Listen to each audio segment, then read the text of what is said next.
नमस्कार मित्रांनो, पुन्हा एकदा स्वागत आहे तुमच्या सर्वांचं नवीन एका व्हिडिओमध्ये. मार्केटला रीड कसं करायचं, actually candle to candle reading कसे करायचे आजच्या व्हिडिओमध्ये सांगणार आहे. नीट व्हिडिओला बघा, समजून घेण्याचा प्रयत्न करा. जर समजत नसेल तर अगोदर ऍप्लिकेशनवरचे व्हिडिओ बघून घ्या, कोर्स फ्री आहे तिथून बघून घ्या. ठीक आहे, बघा आता सोमवार कधी होता, हा सोमवार आहे. इथं ट्रेड कसे बनवायचे होते, कसे प्लॅन करायचे, कॅन्डल टू कॅन्डल रीडिंग कसं करायचं बघा. ही इथं रेजिस्टन्स आहे का, इथून सेलिंग आले बघा, डायरेक्टली इथून गॅप डाऊन झालाय मार्केट, म्हणजे हा एक रेजिस्टन्स आहे. इथं एक क्लोजिंग प्राइस आहे बघा. मार्केट चालू झालं कुठं, रेजिस्टन्सच्या आसपासमध्ये. रेजिस्टन्सच्या आसपास चालू झालं. पहिली रेड कॅन्डल आली, आपल्याला काय समजलं का, काय नाही, आपल्याला फक्त समजतंय काय की रिटेलर सेल साईडला ऍक्टिव्ह होत आहेत रेजिस्टन्स पासून. त्यानंतर आलं 19,000 सायकोलॉजिकल नंबर, त्याचा ब्रेकडाऊन केला. आता आपल्याला कन्फर्म कळलेलं आहे की रिटेलर सेल साईडला ऍक्टिव्ह झाले आहेत. आता आपण कशा वाट बघणार आहे, ग्रीन कन्फर्मेशन कॅन्डलची आपण वाट बघणार आहे. त्यानंतर अजून एक रेड कॅन्डल आली, आपण थांबलो, आपल्याला कन्फर्मेशन आल्याशिवाय आपण एंट्री मारणार नाही. त्याच्यानंतर येते इथं ग्रीन कॅन्डल कन्फर्मेशन, मग आपली इथं एंट्री बनते कुठं, बाय डायरेक्शनला. बघा, बाय डायरेक्शनला एंट्री बनली आपली इथं या ग्रीन कॅन्डलच्या हायच्या वरती. एसएल कुठे येणार आपला, ग्रीन कॅन्डलच्या खाली. टार्गेट आपलं 1:1 ला आपण बुक करून घेतो. बघा, तुम्हाला वाटतं पण अॅक्युरसी असली का नाही, काय टेन्शन नाही. इथं पण गेलं वरती, आली रेड कॅन्डल, ठीक आहे, आपला घाबरायचं काय काम आहे, अजिबात नाही. परत गेलं वरती, पीएसवायचा अप साईडला ब्रेकआउट केलाय, पण अगोदर डाऊन साईडला ब्रेकआउट होता, त्याच्यामुळे अप साईडला ब्रेकआउट केलं की असं नाही केलं की बाहेर ऍक्टिव्हेट होतील आणि खाली पडेल मार्केट, असं अजिबात होत नसतं कधी, कारण पहिल्यांदा सेलर ऍक्टिव्हेट झाले ब्रेकडाऊन वरती. ठीक आहे, मग आली बाबा सेलिंग, इथून सेलिंग आली बघा, परत गेलं मार्केटवरती. आता डब्ल्यू टाईप स्ट्रक्चर झालेला आहे. ठीक आहे, ऑलरेडी पीएसवायचा एकदा ब्रेकआउट झाला होता वरती, आता अजून एकदा ब्रेकआउट झालाय वरती, म्हणजे बाहेर ऍक्टिव्हेट व्हायला चान्स आहे. पण आपण सेल करणार आहे का इथं, सेल करायचा नसतो का, ऑलरेडी ब्रेकडाऊन मध्ये सेलर ऍक्टिव्हेट झालेले होते, त्याच्यामुळे आपण सेल करायला चान्स घ्यायचा नाही.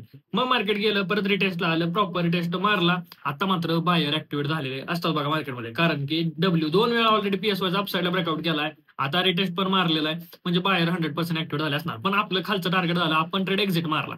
आपण ट्रेड एक्झिट मारला म्हणजे विषय संपला, आपला प्रॉफिट झाला. त्यानंतर मार्केट खाली आलं सॉरी खाली आलं आलं आलं आलं बघा. आता हा काय होता मला सांगा, हा काय होता, सपोर्ट आपल्यासाठी. हा सपोर्ट झोन आहे बरोबर, इथून एवढं रिजेक्शन मारलं म्हणजे हा सपोर्ट झोन आहे बघा. इथं ग्रीन कॅन्डल बनते, इथं काय बनते, ग्रीन कॅन्डल बनते. ग्रीन बनते म्हणजे काय बाबा, सपोर्टला ग्रीन बनते म्हणजे बाहेर ऍक्टिव्हेट होतात. आता सपोर्ट वरून ग्रीन बनून मार्केट खाली आलं, ब्रेकडाऊन दिला. आता लगेच सेलर ऍक्टिव्हेट होतील का, अजिबात नाही. सेलर कधी ऍक्टिव्हेट होतील, जर इथं ग्रीन कॅन्डल बनली असेल सपोर्टला, तर सेलर हे प्रॉपर रिटेस्ट वरतीच ऍक्टिव्हेट होतात. ही गोष्ट डोक्यात ठेवा. जर इथं ग्रीन कॅन्डल सपोर्टला बनली तर प्रॉपर रिटेस्ट शिवाय सेलर ऍक्टिव्हेट होत नाही. मग आलं मार्केट खाली, परत ग्रीन बनली, बाहेर ऍक्टिव्हेट खाली, बाहेर ऍक्टिव्हेट खाली. इथं होती क्लोजिंग प्राइस, क्लोजिंग प्राइसचा ब्रेकडाऊन केला बघा, ऍक्टिव्हेट होऊन डबल वर गेलं, परत एकदा ब्रेकडाऊन केला, 2 वेळा ब्रेकडाऊन केला. आता बहुतेक रिटेलर सेल साईड ऍक्टिव्हेट व्हायला चालू झाले असते. कारण बघा, रिझन 2-3 आहेत. ऑलरेडी हा जो इंट्राडेचा लो होता त्याचा ब्रेकडाऊन केलाय मार्केटनं, क्लोजिंगचा ब्रेकडाऊन केलाय, ब्रेकडाऊन करून आता मार्केट सस्टेन करतंय खाली, 2 वेळा परत ब्रेकडाऊन करून सस्टेन झालंय खाली, म्हणजे रिटेलर सेल साईड ऍक्टिव्हेट झाले. आता अपसाईड झाले चान्स आहे. एंट्री बनते का इथं, प्रॉपर अजिबात एंट्री बनत नाही. पण आपण डायरेक्शन तर तशी प्रेडिक्ट करू शकतो, वर गेलं असं आलं बघा. आता हे जे रिटेलर इकडे असतील त्यांना चांगलं मार्केटमध्ये भरपूर असं हाकलून द्यावं लागतं, त्याशिवाय मार्केट काय खाली येत नसतं. गेलं वरती, परत रेजिस्टन्स पासून 19,000 पासून सेलिंग घेऊन मार्केट इथं आलं. कालचा दिवस बघा, एंट्री काल तर बनलीच नाही अजिबात. इथं चालू झालं, ऑलरेडी पीएसवाय पासून सेलिंग आलेली मार्केटमध्ये, माहिती आपल्याला. पहिली ग्रीन कॅन्डल आली, आपण काय केलं असतं, ही क्लोजिंग प्राइस आहे, क्लोजिंगच्या ब्रेकडाऊनचा वाटा बघितली असती, ग्रीन कॅन्डल बनली असती तर बाय साईड एंट्री मारली असती. पण तसं झालं का नाही, डायरेक्टली मार्केट वर पळायला चालू झालं झालं झालं झालं गेलं वरती. इथं जो रेजिस्टन्स होता ह्याचा जाऊन ब्रेकआउट केला. आता हा झालाय कप हँडल पॅटर्न, हा मोठा पॅटर्न बघा. कप हँडल पॅटर्न दिसतो तुम्हाला, रिटेलर कुठे ऍक्टिव्हेट झाले, बाय साईड ऍक्टिव्हेट झाले असतील. 19,000 सायकोलॉजिकल नंबर आहे, मग ह्याच्या जवळ जर मार्केट असेल तर कोण ऍक्टिव्हेट होईल, रॅन्डमली रिटेलर सेल साईडला पण ऍक्टिव्हेट होतील, म्हणजे कप अँड हँडल वरती बायर आणि सायकोलॉजिकल नंबर पासून सेलर. त्याच्यामुळे आपली सेलला एंट्री इथं बनते का, अजिबात नाही. ही जी रॅन्डम लोक होती त्यांना इथं हाकलून दिलं मार्केटनं, ही रॅन्डम लोक हाकलून दिली. हा बघा, मग इथं स्पाईकची स्ट्रॅटेजी पण ऍक्टिव्हेट होत नाही, कारण की बाबा रिटेलर बाय साईडला ऍक्टिव्हेट आहे, त्याच्यामुळे इथं स्पाईकला पण ट्रेड बनत नाही. त्यानंतर मार्केटमध्ये अचानक एवढी मोठी रेड कॅन्डल आली. आता थोडंसं बघा, त्याला थोडंसं क्लीन करूया आपण, 1 मिनिट.